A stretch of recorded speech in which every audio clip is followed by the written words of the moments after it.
ठहरो सैनिकों ठहरो, यह परम पूजनीय ऋषि कड़ू का आश्रम है। मैं उनके दर्शन करके आता हूँ। जो आज्ञा महाराज। प्रणाम ऋषिवर। आयुष्मान भव। आपका परिचय क्या है मान्यवर? मैं हस्तिनापुर नरेश दुष्यंत हूँ ऋषिवर। राजा दुष्यंत आपका स्वागत है ऋषि कड़ू के आश्रम में। कहिए कैसे आना हुआ? मैं यहाँ से गुजर रहा था, तभी ऋषि कड़ू के आश्रम का पवित्र मनमोहक दृश्य देखकर ऋषि कड़ू से मिलने का सौभाग्य का लोभ मैं छोड़ न सका ऋषिवर। अहो भाग्य महाराज, अहो भाग्य। आइए महाराज, मैं आपको ऋषिवर के पास ले चलता हूँ। चलिए। राजन, ऋषिवर अभी अपनी तपस्या में लीन है। तब तो इनकी तपस्या में विघ्न डालना उचित नहीं। आइए महाराज, मैं आपको आश्रम का भ्रमण कराता हूँ। चलिए। दादामान, पूरी पकड़ो, मैं यहाँ पे हूँ, पकड़ के दिखाओ। अरे पकड़ता हूँ, सबको पकड़ूंगा, चुन चुन के पकड़ूंगा, किसी को नहीं छोड़ूंगा। पकड़ के दिखाओ। बचो बचो दादामान, वहाँ शेर है, शेर। आश्रम में शेर कहाँ से आ गया? शेर? अरे वाह, आज तो मैं शेर के साथ खेलूंगा। आओ आओ सब आओ, आज कुछ नया खेल खेलते हैं। शेर के दांत गिनते हैं, दांत गिनने के दांत। ये तो क्या बोल रहे सर? वीर बालक कौन है ऋषिवर? राजन, यह हमारे आश्रम का सबसे होनहार। चाहता हूँ। अवश्य महाराज, अवश्य, परंतु सावधान रहिएगा। इस बालक को कोई अनजान व्यक्ति छूता है तो इस बालक के गले का रक्षा सूत्र सर्प में परिवर्तित हो जाता है। ये क्या परिहास है? मैं नहीं मानता। अभी तो इस बालक को देखकर मेरा हृदय प्रेम से ओत-प्रोत हो रहा है। रुकिए महाराज, रुकिए, बालक को छूने की गलती ना करिएगा।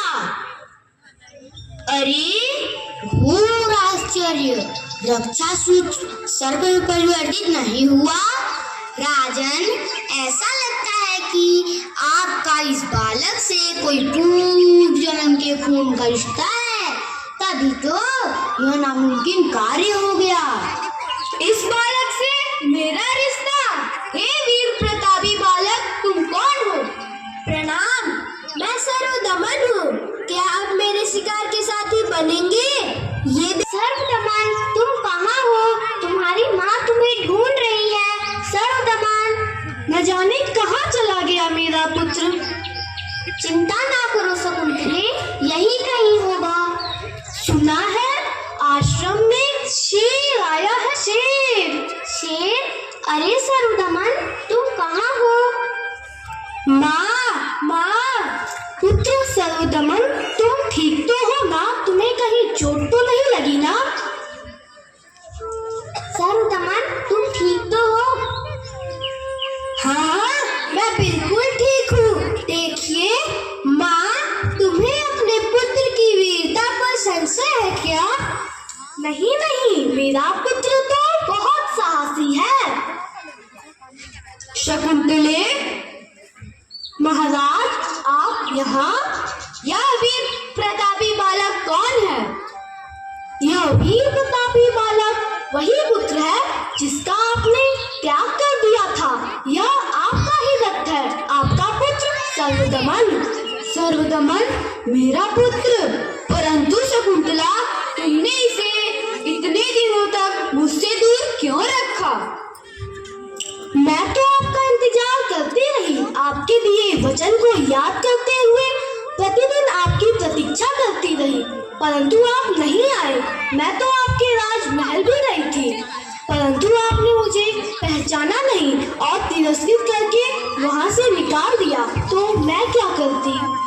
शकुंतला, मुझे क्षमा करो, मैं तुम्हें और अपने पुत्र को भूल गया था। यह मेरी सबसे बड़ी भूल थी। शकुंतला, मेरी स्मृतियाँ मुझसे छिन गई थी। जब तक यह मुद्रिका मेरे पास नहीं रहती, तब तक मैं तुम्हें भूल गया था और अपने दिए वचन को भी भूल गया था। भूल गए थे? अब अपने दिए वचन को भूल गए थे? ऐसा कैसे हो सकता है? नहीं नहीं शकुंतला, महाराज सही कह रहे हैं। दुर्वासा ऋषि के शाप के कारण इनकी स्मृति चली गई, जिससे इन्हें कुछ भी न याद रहा। नियति का खेल ही कुछ ऐसा था जिससे तुम्हें यह असहनीय पीड़ा सहनी पड़ी शकुंतले। पुत्र, अपने पिताश्री को प्रणाम करो। प्रणाम पिताश्री। पिताश्री पिताश्री, क्या अब हम महल में रहेंगे? क्या मैं भी राजा बनूंगा? हाँ बेटा, तुम्हें हस्तिनापुर के भावी राजा हो।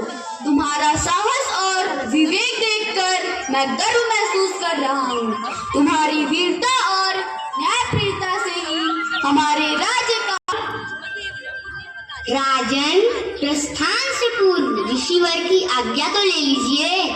ठीक है, चलिए। ठहरिए राजन, ऋषिवर यहीं पधार रहे हैं। प्रणाम ऋषिवर। यशस्वी भव। क्या मैं अपनी पत्नी और पुत्र को अपने साथ हस्तिनापुर ले जा सकता हूँ? आपकी आज्ञा है? आज्ञा है, परंतु ध्यान रहे शकुंतला और उसके बेटे सर्वदमन को कोई भी कष्ट ना हो। आज से इस वीर बालक का नाम भरत होगा। मेरा आशीर्वाद है कि युगों युगों तक यह देश इसी वीर बालक के नाम से जाना जाएगा और